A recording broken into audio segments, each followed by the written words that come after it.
Hello अस्सलाम वालेकुम, आपके साथ हाजिर है सना कैसर। आज मैं आपको पोटैटो वेजेस बनाना सिखा रही हूँ। चलिए देखते हैं कैसे बनते हैं। सबसे पहले हम पानी बॉईल होने के लिए रख देंगे। जितनी देर में पानी बॉईल होता है उतनी देर में मैं आपको आलू काट के दिखाती हूँ। ये देखिए, हमें आलू को सेंटर में से 2 पीस करने हैं और फिर उसके बाद 4 पीस करने हैं और उन 4 पीस में से भी 2-2 पीसेस करने हैं। इस तरह हमें उसकी बिल्कुल कॉर्नर से बिल्कुल बारीक नोक सी आनी चाहिए। सारे हम आलू इसी तरह काट लेंगे। तकरीबन मैंने ½ kg आलू लिए हैं, इनको मैंने काट लिया है। ये देखें सारे कट चुके हैं। अब पानी भी बॉईल हो चुका है। अब हम इसमें पानी में ये कटे हुए आलू डाल देंगे और 3 से 4 मिनट तक हम इसको बॉईल करेंगे। ये देखें 3 से 4 मिनट हो चुके हैं, आलू बॉईल हो चुके हैं। हमने इसे तकरीबन 70% तक बॉईल करना है। 3 से 4 मिनट में ये 70% तक बॉईल हो जाएंगे। अब हम इसको स्ट्रेनर में निकाल लेंगे और उसको तकरीबन 10 से 12 मिनट के लिए इसको ठंडा होने देंगे। चलिए अब हम इसकी कोटिंग तैयार करते हैं। 2 खाने के चमचे हम इसमें मैदा लेंगे।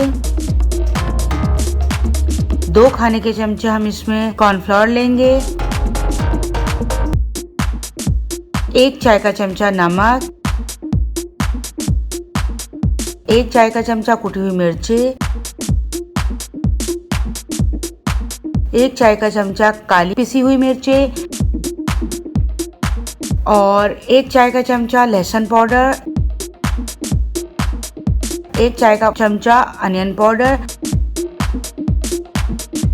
और 1 चाय का चमचा हम इसमें पार्सले डालेंगे। अब पार्सले डाल के इन ड्राई इंग्रेडिएंट्स को अच्छी तरह मिला लें और उसके बाद हम इसमें थोड़ा थोड़ा पानी ऐड करके एक पेस्ट सा बनाएंगे। हमें बिल्कुल पतला पेस्ट नहीं बनाना, थोड़ा थिक सा पेस्ट बनाना है। ये देखें, थोड़ा थोड़ा करके पानी डालते जाएं और पेस्ट बना लें। देखिए माशाल्लाह से कितना अच्छा पेस्ट रेडी हो चुका है। अब हम इसमें एक एक करके वेजेस डालते जाएंगे, डिप करते जाएंगे और ट्रे में रखते जाएंगे। इसी तरह सारे वेजेस को डाल के इस पेस्ट में और डिप करके रखते जाएंगे और उसके बाद हम इसको 15 से 20 मिनट के लिए फ्रीजर में रख देंगे।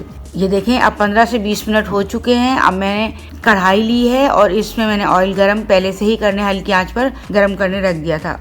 ऑयल प्रीहीट हो चुका है।